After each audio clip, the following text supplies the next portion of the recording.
नमस्ते, मैं पंकज सिंह चरखारी स्नातकोत्तर महाविद्यालय के एमए प्रथम वर्ष का छात्र हूँ। आज हम आपको जैन धर्म के बारे में कुछ बातें बताते हैं। जैन धर्म के वास्तविक संस्थापक महावीर स्वामी को माना जाता है, जो कि जैन धर्म के 24वें तीर्थंकर थे। मुख्यतः जैन धर्म में 24 तीर्थंकर माने जाते हैं, जिसके प्रथम तीर्थंकर ऋषभदेव थे तथा इसी क्रम में 23वें तीर्थंकर जो थे वो पार्श्वनाथ जी माने जाते हैं तथा 24वें तीर्थंकर महावीर स्वामी थे।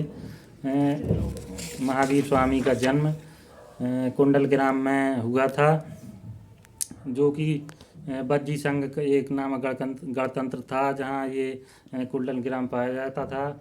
इनके पिता का नाम सिद्धार्थ था तथा इनकी माता का नाम त्रिशला था। इनका विवाह जो हुआ था एक यशोदा नामक राजकुमारी थी, उनके साथ महावीर स्वामी का विवाह हुआ।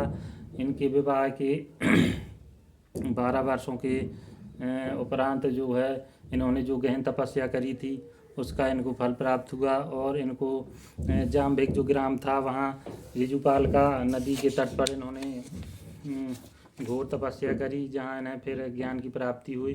ज्ञान प्राप्ति के पश्चात जो है इन्हें कैबलिन भी कहा गया, अन्य नाम से जो थे इनके जिन भी कहा गया, और इन्हें महावीर स्वामी अरहंत भी कहा गया, जिसका मतलब होता है बहुत ही योग्य, और जिन का अर्थ होता है विजेता।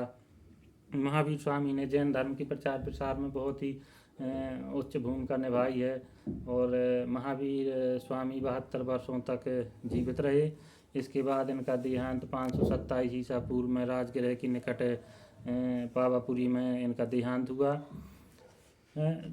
महावीर स्वामी जो है इन्होंने जैन धर्म का विकास करने में बहुत महत्वपूर्ण योगदान किया। इन्होंने त्रिरत्न नामक मतलब जो है नियम दिए, जिससे मनुष्य अपने मार्ग पर चलकर निर्वाण प्राप्ति की ओर अग्रसर हो सकता है। जिसमें से पहला है सम्यक दर्शन। इसका मतलब है कि जो हमारा दर्शन है वो बहुत ही सटीक और सुंदर होना चाहिए। इसके द्वारा जो है हमारा जो स्वयं का विश्वास है इसको ही कहा गया है सम्यक दर्शन। पर दूसरा इसका त्रिरत्न का जो है वो है सम्यक ज्ञान। इसमें कहा गया है कि जो हम जान समझ रहे हैं उसमें हम शंका विहीन रहे, मतलब हमें कोई शंका ना रहे, इसको ही सम्यक ज्ञान कहा गया। इसके बाद सम्यक आचरण। सम्यक आचरण ये कहा गया है कि हम सुख में भी जैसे रहें, हम दुख में भी वैसे रहें, इसी को सम्यक आचरण कहा गया है। और सम्यक आचरण उपरांत के बाद कहा गया कि जो इन 3 रत्नों को प्राप्त कर लेता है वो निर्माण के पथ पर अग्रसर हो जाता है। जैन धर्मों की रचना मुख्यतः प्राकृत भाषा में करी गई है। इन ग्रंथों से महावीर स्वामी ने कहा होगा